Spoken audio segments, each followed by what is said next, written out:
Ça, c'était à la léproserie de Jamba, où nous avons vraiment essayé de rassembler les enfants, de leur apprendre des cantiques, des chants, des versets bibliques. Dans tous les villages, vous pouviez aller dans un tout petit village, vous allez rencontrer le catéchisme avec 5 ou 6 petits gosses. Mais si vous aviez demandé à l'un de ceux-là, tu nous dirais en Ubuntu, Jean 3,16.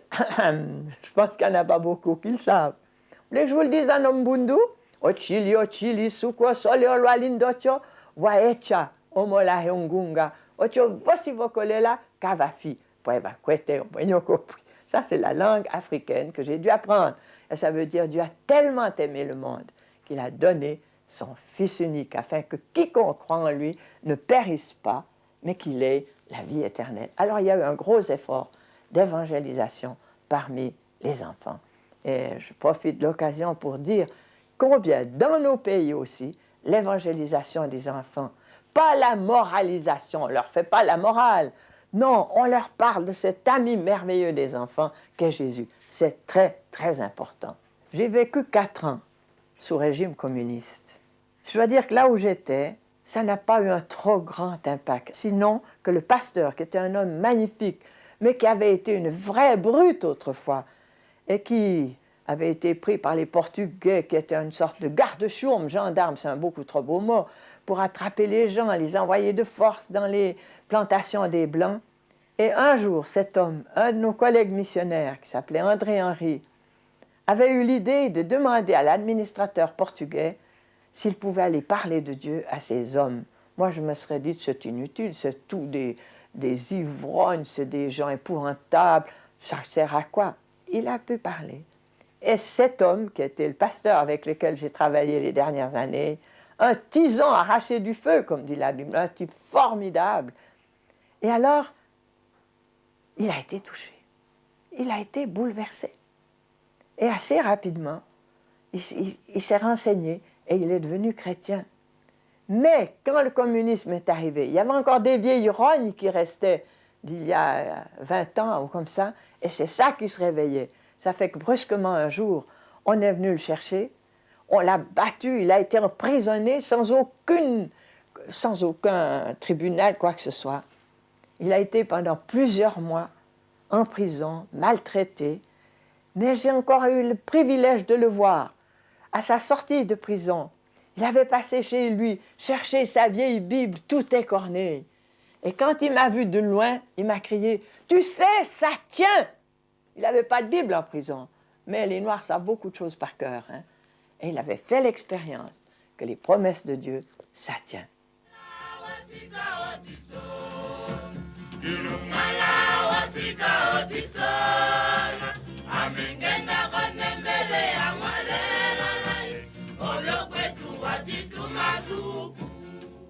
J'avais un catéchiste qui était un pauvre homme, qui savait tout juste lire, qui bégayait, mais qui aimait Jésus. Puis un jour, il est parti du village où j'étais, dans la ville, là, à Lubango, et au miracle, il a pu acheter un bout de pain. Alors, il y avait si longtemps qu'il n'avait pas vu de pain, il était tellement content. Puis sur la route, il y avait des tracts qui avaient été lancés par l'UNITA, justement, qui était contre le régime communiste. Il a pris ce bout de papier tellement content parce qu'il pouvait envelopper son pain. Je vous garantis que les dernières années, on sauvait chaque petit bout de journaux de ce qu'on avait pour envelopper les médicaments. Et alors qu'il enveloppait son pain, sans se douter que c'était des tracts lancés par les autres, une escouade de soldats lui a sauté dessus. Il a été battu épouvantablement, jeté en prison, camp de concentration. On ne savait pas du tout ce qu'il était devenu. Et plusieurs mois plus tard, ou même une année après, brusquement, il a été relâché. Comment il est sorti de ce camp sans demander des papiers, ça je ne sais rien. Il s'est mis en route pour revenir chez nous, donc ça faisait à peu près 200 km à pied. Arrivé en route, une escouade militaire, tes papiers. Il n'y en avait pas. Il a essayé de leur dire, mais je viens de sortir de prison, téléphonez à Luanda, téléphonez à Lubango, ils vont vous dire. On le prend, on le met, alors c'était une petite ville, on l'enferme dans une espèce de cave, et puis entouré par du fil de fer barbelé. Alors c'était trop beau de l'entendre, c'est lui qui me l'a raconté. Alors il s'est jeté à genoux dans cette cuisine, dans cette cave, et en bégayant, il a dit, mais Seigneur, Moi, j'ai lu qu'une fois, Pierre, il était en prison, et puis tu lui as ouvert la porte. Tu ne pourrais pas faire la même chose pour moi. Et il y avait par terre un clou. Je l'ai vu, le clou, moi. Il a pris le clou, puis il a dit, Seigneur, tu m'ouvres la porte. Ne me demandez pas des explications. Il a mis le clou, la porte s'est ouverte. Et j'étais émue quand j'ai entendu cet homme arriver chez moi, tout tremblant, et me disant, eh bien, tu vois, hein, le Dieu de Pierre, c'est aussi le Dieu du pauvre Maricano. Ben, voyez, c'est ces choses qui marquent vos vies. Et pourquoi je dis que j'ai eu un privilège incroyable d'être en Afrique, parce qu'au fond, les missionnaires, on est dans les premières loges pour voir ce que Dieu fait. C'est lui qui agit, et c'est souvent au travers de gens tout simples comme ceux-là qu'on est profondément remué et béni. Alors, bon, il y avait des attaques, je devais parfois aller jusqu'à l'hôpital central, amener des gens. J'ai su après, parce que j'avais souvent passé dans des embuscades, mais ils avaient reconnu ma voiture, parce que c'était une Jeep qu'on avait reçue de la Confédération suisse quand on travaillait parmi les lépreux. Alors on ne passait pas inaperçu, il y avait écrit en grand, don de la Confédération suisse avec le drapeau suisse. Pour eux, c'était la Croix-Rouge. Ça m'a sauvé la vie, j'ai pu passer sans qu'ils me tirent dessus. Et puis j'étais allée, au mois d'août, en 79, faire une tournée dans les villages. Et quand je suis revenue, ils m'ont dit, tu sais, c'est terrible. Les UNITA, donc c'est ceux qui luttaient contre les communistes pour libérer leur pays du communisme. Ils sont venus à 15 km d'ici, il y avait encore 2 familles de Blancs. Ils ont emmené les Blancs, ils ont brûlé les voitures. Aïe, aïe, aïe, aïe, aïe. J'ai eu peur, je vous l'ai dit. C'est pas parce qu'on est missionnaire qu'on est, je sais pas quoi. Moi, je dis toujours qu'on reste des héros toute sa vie. Il n'y a que Dieu, il n'y a que Jésus qui est un héros. Alors s'il est avec nous, ça va déjà mieux. J'ai tremblé, bien sûr. Puis je me suis dit, mais j'aurais meilleur temps de partir. Ce sera peut-être moi la prochaine fois. Mais on a parlé avec les Africains. Puis ils m'ont dit, mais tu ne vas pas nous lâcher maintenant. C'est vrai que c'est facile de dire, c'était un Russe, qui avait, non, je ne sais pas s'il était russe, il s'appelait Wurmbrand, qui a fait des années dans les prisons soviétiques et qui disait, mais dans la Bible, c'est écrit 366 fois, Dieu n'avait pas oublié les jours bissextiles, prenez courage, ne craignez rien, je suis avec vous. C'est très joli à dire. Quand vous êtes en face du danger, c'est un peu plus difficile. Mais là, bref, j'ai compris que je ne pouvais pas m'en aller. Et alors que j'avais commencé à faire ma valise, je l'ai redéfaite. On approchait de Noël, puis on s'est dit, mais est-ce qu'on peut faire Noël? On n'aura rien à leur donner, il n'y aura pas de pain, pas de sucre, pas de café, pas de riz, ce qui faisait la fête. Et j'étais avec tout un grand groupe de jeunes et des enfants, puis on a beaucoup prié. On fait ou on ne fait pas? Puis il y avait les attaques sur les routes, de guérilla, est-ce que les gens viendront, est-ce qu'ils ne viendront pas? Bref, tout à coup on s'est dit non. La bonne nouvelle de Dieu, que Dieu les aime, et va les aider dans les difficultés, ça, personne ne peut nous empêcher de le dire, on prépare Noël. Alors j'avais une amie qui était très douée pour les jeux bibliques, on a préparé un grand jeu biblique. Jamais j'ai prié autant que là, avec les enfants, ça et ces prières d'enfants, merveilleux. Et Noël est arrivé, et à notre stupéfaction, près de 1000 personnes sont encore venues pour cette dernière fête. Il y a eu aussi beaucoup de baptêmes, je ne sais plus exactement le nombre, mais quelques dizaines de baptêmes. Et ces jeunes ont joué, mais c'était bouleversant. Ils y ont mis tellement tout leur cœur. Puis après, le pasteur a apporté un court message, et sans faire d'appel, des dizaines de personnes se sont levées. Et ce jour, ce dernier Noël que j'ai vécu en Afrique, ni le pasteur ni moi n'avons eu le temps de manger parce que les gens venaient parler avec nous et dire, mais vous savez, peut-être que nous, on va mourir. Il y a tellement de choses terribles. Et puis, il y a des tas de choses qui ne sont pas en ordre dans nos vies. Et ils ont commencé à confesser leurs péchés, à demander pardon à Dieu, à inviter Jésus dans leur vie. C'est le plus beau Noël que j'ai jamais vécu. Et c'était une grâce de Dieu incroyable, parce que 3 semaines après, allait arriver la catastrophe. Après quelques années de travail à la léproserie de Jamba, Edmé fut muté dans une nouvelle contrée. Et c'est là que, un matin de bonne heure, les troupes de l'UNITA ont envahi cette petite station de paix et ont emmené notre Edmé dans la brousse.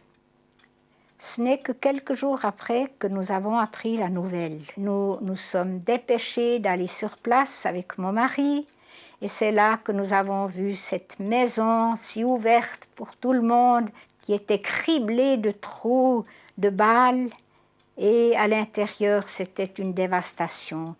Tout était arraché par terre. Parmi les livres de la bibliothèque, nous avons trouvé le livre de Billy Graham, dans lequel était encore incrustée une balle devant la maison, la Jeep carbonisée. Plus personne sur la station, tout le monde avait fui.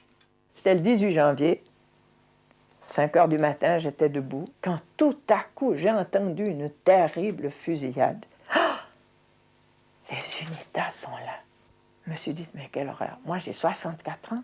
Je ne suis pas une bonne marcheuse. Je vous garantis, mais j'ai tremblé. Parce que justement, on n'est pas des héros, je le répète. Je me disais, mais qu'est-ce que je vais faire? Mais quand même, tout au fond de mon cœur, sous la peur, si je peux dire ainsi, il y avait la petite voix, ne crains rien, je suis avec toi. Mais c'était un doux mélange. Hein?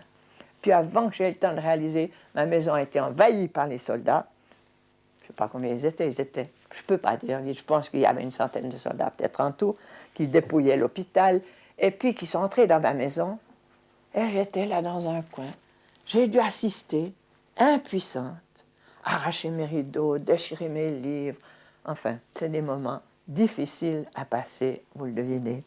Et puis le capitaine est arrivé, il m'a dit, dépêche-toi, prépare tes affaires, tu peux prendre des affaires avec toi, viens, tu dois venir avec nous.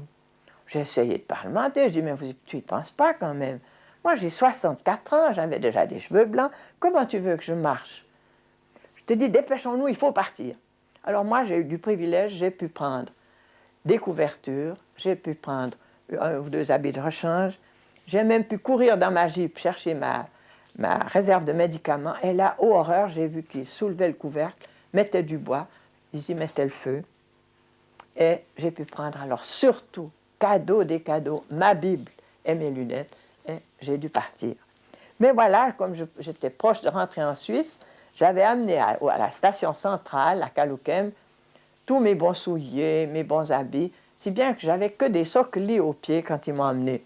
Puis moi, j'avais l'habitude, heureusement qu'il y avait des années que je mettais que ça, donc j'avais déjà la plante du pied assez dure, parce que je suis partie avec ça, et au bout d'une journée, bien sûr que j'ai dû apprendre d'aller à pieds nus. Ça s'apprend. Et on est parti. Alors je dois dire que parmi ces soldats, il y avait une femme soldat qui m'a été donnée comme compagne. Et j'ai passé ma première nuit dans ce que j'ai appelé mon hôtel 1000 étoiles. Ils avaient ramassé des matelas chez moi, et par bonheur, ils avaient pris mon parapluie parce qu'il pleuvait, c'était le temps des pluies. Ça fait que ma première nuit dans l'hôtel 1000 étoiles, j'ai dormi sous des buissons, sur un matelas et sous un parapluie. Alors ces soldats étaient misérablement vêtus, n'avaient pas non plus de souliers, et puis ne recevaient pas grand-chose à manger, parfois 2, 3 patates douces pour la journée, mais alors un moral incroyable. Et je voyais, il y avait là de ces jeunes, la seule chose impeccable qu'ils avaient, c'était un fusil mitrailleur dernier cri venant de tous les contres. Il y en avait de France, d'Angleterre, d'Amérique, de partout. Et ces jeunes, alors je vous assure qu'ils ont été pour moi un véritable défi. Je voyais ces jeunes marcher au pas, chantant « Pas de victoire sans sacrifice, pas de victoire sans sacrifice ». Ah, et je me suis dit, eh bien, si les soldats de Savimbi sont pareillement courageux, toi tu es un soldat du Christ, tu vas quand même pas lâcher. Et je bénis Dieu pour l'encouragement que ces jeunes soldats ont été pour moi.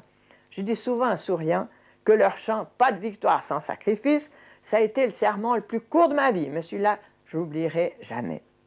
Alors on marchait, plus ou moins, ça dépendait, 15 jours, 3 semaines.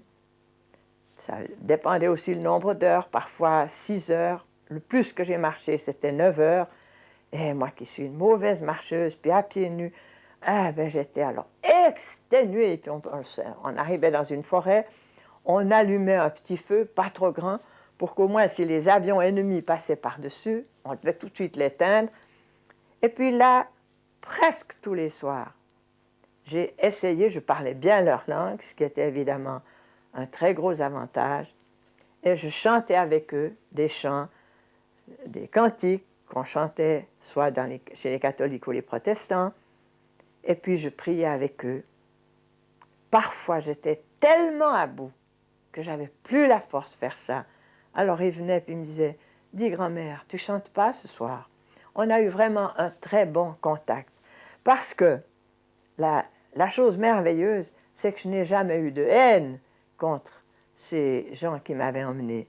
J'ai bien compris qu'ils étaient obligés de faire ce que le chef leur disait. Et vous savez, quel cadeau! Parce que j'ai rencontré plus tard des captifs portugais qui, eux, avaient le cœur, mais plein de haine. Vous n'avez pas d'idée ce que c'est leur apporter, la haine. Moi, je n'ai pas eu de haine. Et j'avais le désir d'avoir du contact avec ces jeunes, que je trouvais quand même fantastique, parce qu'à ce moment-là, c'était tous des jeunes qui étaient volontaires. Il n'y avait pas encore de mercenaires. C'était donc en 79. Ça n'a plus été le cas les dernières années, mais là, c'était des jeunes qui avaient volontairement quitté leur village, leur famille, pour suivre le chef et pour défendre leur pays, et qui étaient prêts à mourir. Et je suis certaine que beaucoup de ces jeunes qui m'ont accompagné sont morts. Alors, vous voyez quel défi c'était. Moi, je me disais, mais est-ce que toi, tu es prête à suivre ton maître Jésus jusqu'à la mort? Que de questions je me suis posées. Alors, je ne voudrais pas que vous fassiez des illusions. J'étais tout qu'un héros. J'étais vraiment une pauvre vieille femme. Et par moments, j'étais complètement à bout, découragée, murmurant. Je me souviens d'un jour où je me disais, non, maintenant, c'est fini, j'en peux plus. Tout ça, le diable ne l'invite pas, mais il suit. Je savais bien que des milliers de gens priaient pour moi. Mais c'était comme s'il me murmurait à l'oreille. Des milliers de gens prient pour toi, je me demande bien à quoi ça sert. Tu vois pas dans quel pétrin tu es? C'est vrai que j'étais dans le pétrin. Mais je vous l'ai dit, j'avais ma Bible, j'avais mes lunettes. Et ce jour où j'avais murmuré, où j'étais découragée, tout à coup, j'ouvre ma Bible, je tombe sur le psaume 42e. Pourquoi t'as battu mon âme? Pourquoi j'ai mis tout au-dedans de moi? Espère en Dieu, je le louerai encore. Je pouvais fermer ma Bible, dire au Seigneur, pardonne-moi, tu vois, combien j'ai été peu courageuse, combien j'ai rouspété. Mon Dieu, pardonne-moi, merci de m'aider. Et je pouvais de nouveau chanter. Un chant que j'ai beaucoup chanté, c'était « Compte les bienfaits de Dieu ». Tu verras en adorant combien le nombre en est grand.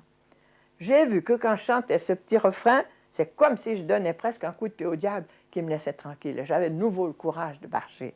Puis un jour, on avançait dans la brousse et tout à coup, j'entends un cantique. Oh, je dis au soldat, vous entendez, mais il y a des chrétiens par là, dites, on y va.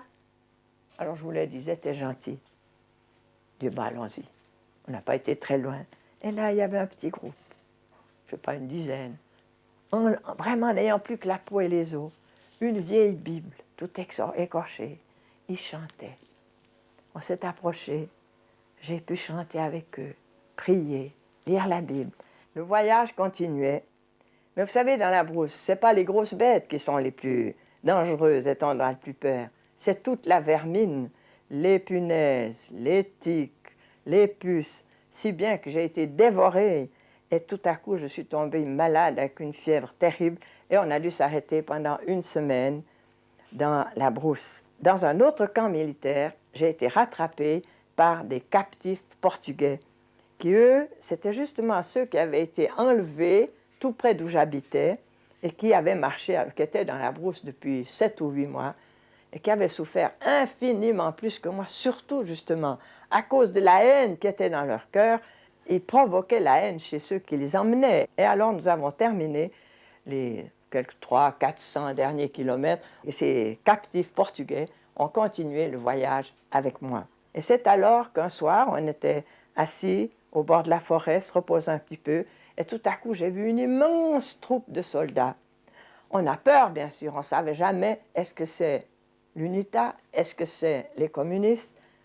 On s'est caché derrière les arbres, et tout à coup, un officier est arrivé, et il nous a dit, le plus vieux vous attend. C'était la façon, comment dirais-je, la plus honorable d'appeler Savimbi. Bon, on a appris à ne pas discuter. Alors, levons-nous, retournons en arrière. On a marché pendant plusieurs heures, on a se rencontré avec lui. Alors je dois dire qu'il ne s'est pas du tout occupé des Portugais, mais nous avons parlé beaucoup pendant près de 2 heures. Il a fait ses études en Suisse. Il m'a entre autres raconté comment il envisageait après, quand ils auraient gagné la guerre. Pour eux, il n'y avait pas de doute qu'ils la gagneraient. Puis après, il m'a dit, quant à vous, alors on va vous emmener jusqu'à la frontière de la Namibie. Et là, ce sera la Croix-Rouge sud-africaine qui s'occupera de vous.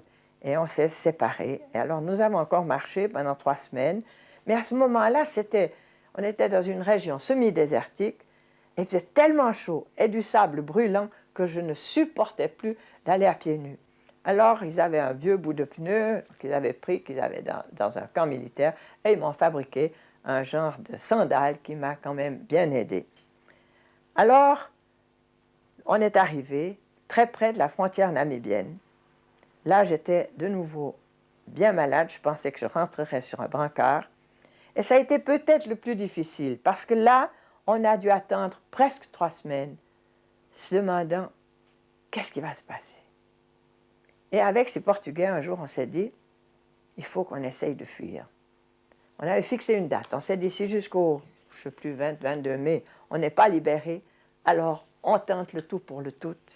Et il y avait un jeune qui était parmi eux, qui avait un jour pu descendre à la rivière avec les soldats, avait découvert qu'il y avait une pirogue, etc. Et pendant quelques jours, à 4 heures du matin, on se levait, comme si on allait quelque part, pour voir si les soldats nous entendaient. Alors je dirais, grâce à Dieu, on a été libérés avant la date qu'on s'était fixée. Sinon, on aurait certainement été fusillés. Et voilà qu'un soir, on était assis autour du feu. Alors c'était assez amusant, vous savez, le soir, autour du feu, pour se distraire, on se faisait des menus imaginaires.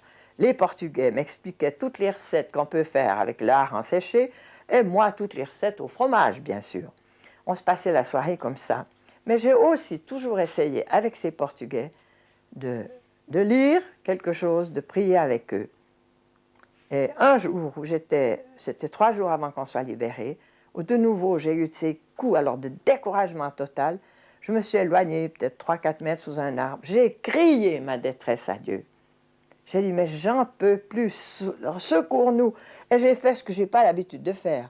J'ai pris ma Bible, je l'ai ouverte au hasard, et je suis tombée sur Jérémie 44. Aujourd'hui, je te délivre des chaînes que tu as aux mains. Ah! Je suis couru vers mes Portugais, je leur ai dit, vous allez être libérés. Voilà ce que Dieu m'a dit.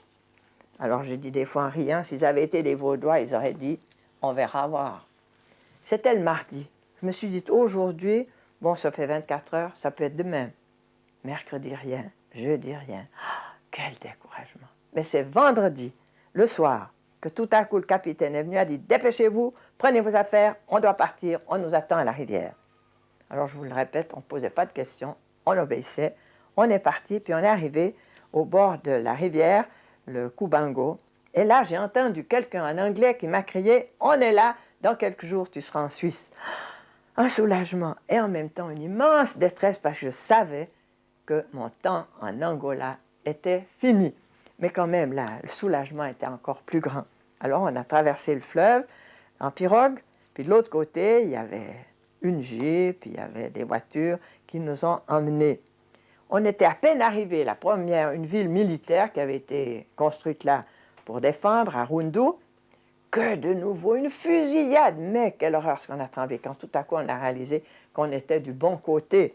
Alors je pense que quand Dieu m'a parlé avec ce texte de Jérémie, c'est là que l'UNITA a rencontré les soldats de l'armée sud-africaine et qu'ils ont combiné notre passage avant une attaque qui prévoyait de l'autre côté du fleuve en Angola.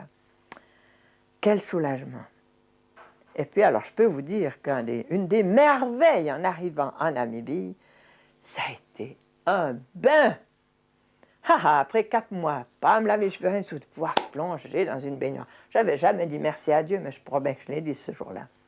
Et puis alors, c'est là que le lendemain, il y avait la télévision qui venait de Windhoek, à quelques 800 km.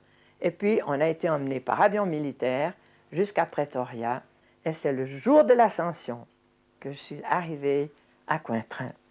Si vous m'aviez vu, vous diriez, mais dis donc, t'as rajeuni. J'avais au moins l'air d'avoir 100 ans quand je suis arrivée.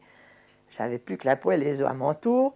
Mais alors c'est arrivé, il y avait des dizaines de personnes, des amis qui m'attendaient. Au moment où je suis arrivée, tous ont levé les bras et ont chanté « À toi la gloire, ô ressuscité ». Oui, à toi la gloire, ô ressuscité. Craindrais-je encore? Il vit à jamais celui que j'adore. Quel sauveur!